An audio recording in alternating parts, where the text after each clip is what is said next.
ಎಲ್ಲರಿಗೆ ವಂದನೆಗಳು. ನಾನು ನಾನು ಹೀಗೆ ನನ್ನ ಹೆಸರು ಅನೀಶ. ನಾನು GLP ಸ್ಕೂಲ್ ಮದುವೆ ಒಂದನಲ್ಲಿ ನಾನು ಕಲಿತಿದ್ದೇನೆ.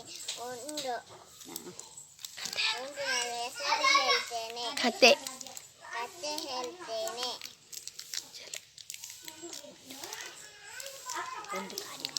ಒಂದು ಕಾಡಿನಲ್ಲಿ ಕಾಡಿನ ರಾಜನಾದ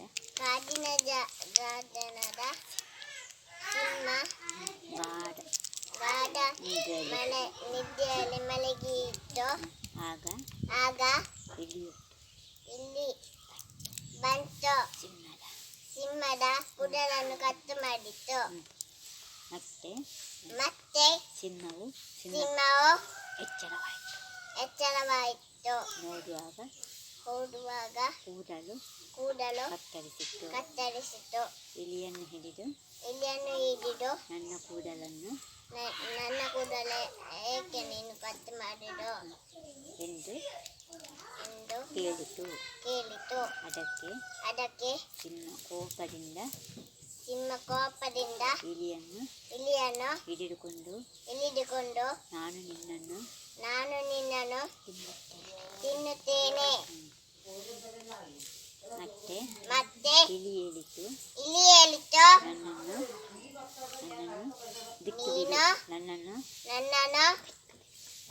ಬಿಟ್ಟು ಬಿಡು. ನಾನು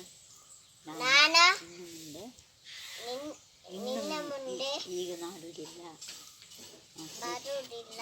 ಸಿಂಹ ಬಿಟ್ಟಿತು. ಮತ್ತೆ ಸಿಂಹ ಗಾರ್ಡನಿದ್ದಲ್ಲಿ ಮಲಗಿತ್ತು. ಮತ್ತೆ ಅಲ್ಲಿಗೆ ಬೇಟೆಗಾರ ಬಂದ. ಸಿಂಹವನ್ನು ನೋಡಿ ಅದಕ್ಕೆ ಬಲೆ ಹಾಕಿತ್ತು. ಗಟ್ಟಿಯಾಗಿ ಮರಕ್ಕೆ ಕಟ್ಟಿ ಹಾಕಿದ. ನಂತರ ಸಿಂಹದ ಗೂಡನ್ನು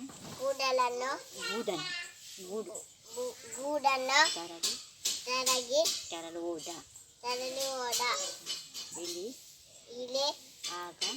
ಆಗ ಬಲೆಯನ್ನು ಇಲಿಯ ಹಲ್ಲಿನಿಂದ ಕಚ್ಚಿ ತುಂಡರಿಸಿತು.